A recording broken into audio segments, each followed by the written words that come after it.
Zee 24 तास, एक पाऊल पुढे। लोकपाल कायदा अजून होत नाहीये। गेल्या 44 वर्षांचा लढा आहे। टीम अण्णा नेता हा लढा उचलून धरलाय, तरी सुद्धा त्याच्यातून यावेळी लोकपाल बिल येणार का हा प्रश्न अजूनही कायम आहे, ज्याचं उत्तर आम्ही विचारलेलं होतं। याच विषयी आम्ही एक रोखठोक प्रश्न विचारलेला होता। आमचा प्रश्न होता, यावेळी सशक्त लोकपाल आणण्यामध्ये टीम अण्णा यशस्वी होईल का? आणि बघा काय पोल दिलाय जनतेने। 15% लोकांना वाटतंय होय, पण 64% लोक नाही म्हणतायत आणि 21% लोक लक्षणीयरित्या माहीत नाही असं म्हणतायत। येईल की नाही याबाबत ते साशंक आहेत, त्यामुळे ते तटस्थ आहेत। विश्वंभरजी, ब्रेकवर जाण्यापूर्वी भाई जगताप यांनी जो मुद्दा उपस्थित केलेला होता, सगळ्यांचे विचार जे आहेत ते आम्ही ऐकून घेतो आहोत आणि त्याच्यातून अर्क काढून हा कायदा तयार होत असतो। हा अर्क का निघत नाहीये? काय अडचण आहे नेमकी? तुम्हाला काय वाटतं? अर्थ काढण्यासाठी जे इंटेन्शन पाहिजे ते नाहीये, इच्छाशक्तीचा अभाव आहे असं त्याचं कारण आहे। भाईंच्या फक्त 2 मुद्द्यांचं मी उत्तर देणार आहे आणि मग मला त्यानंतर काही म्हणायचं नाहीये। मुद्दा पहिला असा आहे की ज्या पवित्र मंदिराची भाषा आपण सभागृहांची करतो, ऑगस्ट हाऊस असं आपण त्याला म्हणतो इंग्लिशमध्ये, आणि त्या ऑगस्ट हाऊसनी त्यातल्या त्यात अतिपवित्र मंदिरांनी लोकसभेने जिथे सरळ निर्वाचित लोक आहेत, त्या ऑगस्ट हाऊसनी गेल्या वर्षीच्या महिन्यात झालेला, ऑगस्टच महिन्यात झालेला तो एक श्लेष वेगळा, ऑगस्ट महिन्यात झालेला स्वतःचाच ठराव या वर्षीच्या ऑगस्ट पर्यंत त्याच्यावर एकही पाऊल जर पुढे गेलं नसेल तर विश्वास कसा ठेवायचा हा प्रश्न आहे। प्रश्न आंदोलनाच्या क्रेडिबिलिटीचा अनेक वेळा आला असेल, मी ते स्वतःही तो मांडलेला आहे, मी मान्य केलेला आहे, तरी मी आंदोलनाबरोबरच आहे। त्याचं कारण असं की कमिटमेंट लोकांच्यासाठी आहे आणि मला असं म्हणायचं आहे की आंदोलनाची क्रेडिबिलिटी हा जर कुठे विषय असेल तर त्याही पेक्षा महत्वाची सरकारची कमिटमेंट हा विषय आहे, तो जास्त महत्वाचा असं मला वाटतं की सरकारची नक्की कमिटमेंट काय आहे। देशाला सरकारने हा भरोसा दिला की हो आम्हाला भ्रष्टाचाराच्या विरोधात लढायचं आहे, दुर्दैवाने तसं दिसत नाही। सानंदा केसमध्ये विलासरावांच्यावर ताशेर येतात की त्यांना प्रमोशन मिळतं, जसं आता अभ्यंकर सर म्हणाले, कुठलंही प्रकरण तुम्ही पहा, सानंदा प्रकरण असो, मुंबईतलं सुभाष घाईंचं प्रकरण असो, इतकी सारी प्रकरण असताना विलासराव देशमुख सत्तेत राहू कसे शकतात, कुठल्या नैतिकतेने, कुठल्या अधिकारात ते राहू शकतात, हे विचारण्याची जी हिंमत पक्षश्रेष्ठींमध्ये असायला पाहिजे, ती नैतिकता कदाचित त्यांच्याजवळ नाही, ती हिंमत त्यामुळे त्यांच्याकडे नाही। नंबर 1। नंबर 2 की हा विषय गेले वर्षभर मी ऐकतो आहे की अण्णा चांगले आहेत, अण्णा खूप चांगले आहेत, अण्णांचं सगळेच जण कौतुक करतात, ती चांगली गोष्ट आहे, त्यांच्याबद्दल आभार आहेत त्यांच्या सगळ्यांचे त्याच्याबद्दल।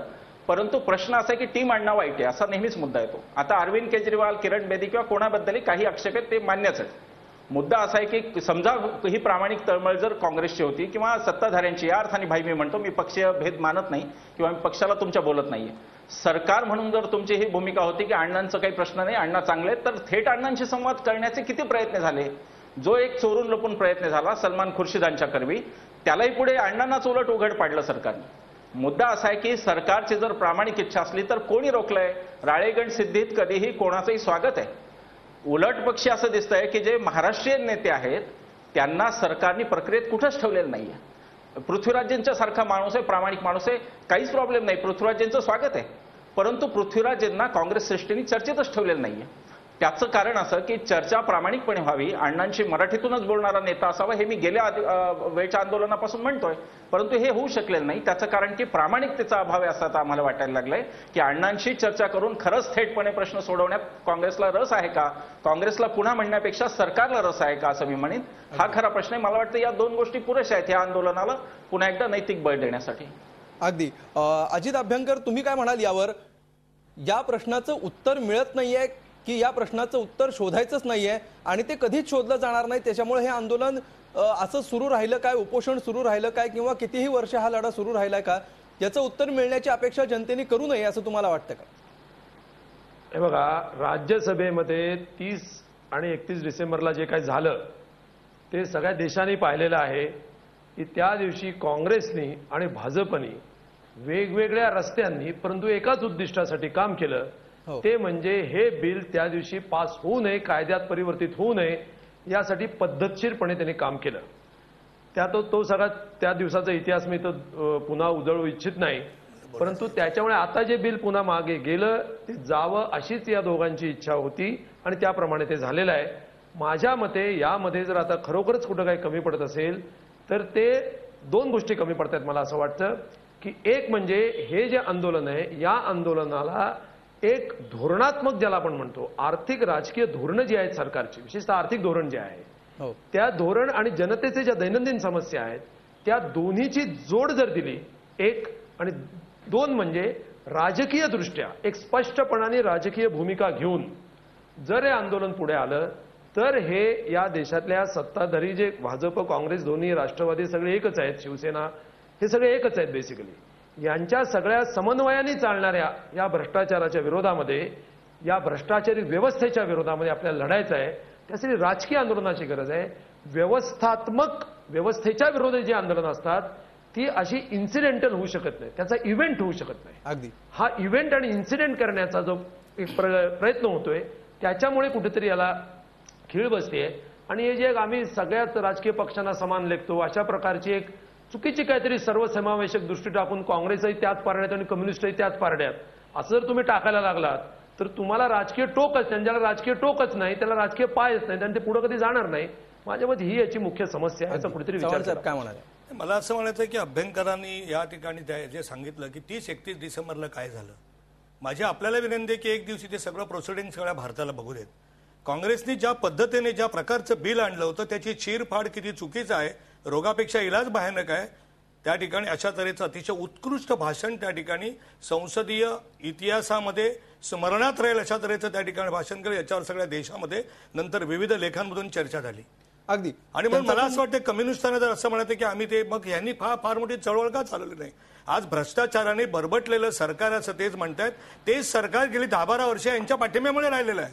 राहिला मुद्दा दुसरा की माझे मित्र भाई यांना माहिती आहे की या ठिकाणी जे स्टँडिंग कमिटीमध्ये बिल गेलेलं आहे, मग आता सरकारने सांगावं अण्णांना की या तुम्ही सगळे तुमच्या काही असतील त्या सूचना करून, हे मला मान्य आहे की घाईघाईने बिल. अगदी हा मुद्दा तर आपण कित्येक महिने चर्चा करतो आहोत. आता अभ्यंकरांनी जो मुद्दा मांडला की केवळ अशा प्रकारे आंदोलन करून हा प्रश्न सुटण्यातला नाहीये, अण्णांनी एक स्वतःची वेगळी राजकीय भूमिका घ्यायला हवी. नाही, राजकीय भूमिका घेऊन चालणार नाही. एकदा एखादा स्टॅम्प त्यांच्या भूमिकेवर पडला तर बाकीचे लोक त्यांना पाठिंबा देणार नाहीत. मुळामध्ये पहिल्यांदा चूक काय झाली, अतिशय आदर ठेवून त्यांच्याबद्दल असं बोलतो की सर्व राजकीय पक्षांना त्यांनी विश्वासात घेऊन त्या ठिकाणी ते आंदोलन करायला पाहिजे होतं, की जे झालं नाही. कारण कुठल्याही आंदोलनाला मी अभ्यंकरांची एका मुद्द्याची सहमत आहे की राजकीय शक्ती जर एका आंदोलनाच्या पाठीमागे त्यांची तक्रारच जर राजकीय पक्षांविरुद्ध असेल तर राजकीय पक्षांना विश्वासात घेऊन ते कसं आंदोलन? जगात असं कधी होत नाही. सगळेच राजकीय पक्ष चोर आहेत, सगळेच नेते चोर आहेत. म्हणूनच तुम्हाला असं वाटत नाही की त्यांनी स्वतःची वेगळी राजकीय भूमिका घ्यायला हवी होती? अभ्यंकरांचा मुद्दा त्याच्याविषयी तुमचं नाही, राजकीय भूमिका त्यांनी घेतली नाही, योग्य केली. मला असं वाटतं की त्याच्यामुळे सगळ्यांनी त्यांना पाठिंबा दिलाय. पण आता काँग्रेस या आंदोलनाला अजिबात सिरियसली घेणार नाही. ज्या पद्धतीने त्या ठिकाणी आता अंबिका सोनी बोलत होत्या, जो चोंबडेपणा त्या ठिकाणी आता भाईंच्या शब्दात सांगितलं सलमान खुर्शीदने केलं की युनोमध्ये जा, तुम्ही टिंगल करताय सगळ्या आंदोलनाची. आणि अंबिका सोनी काय म्हणाले, एकच शब्द वापरतो की बार बार भ्रष्टाचार का वही मुद्दा उठाने से क्या फायदा है. म्हणजे भ्रष्टाचार बार बार आहे म्हणून तुम्ही कोणी बोलायचं नाही, आम्ही काही करत राहू.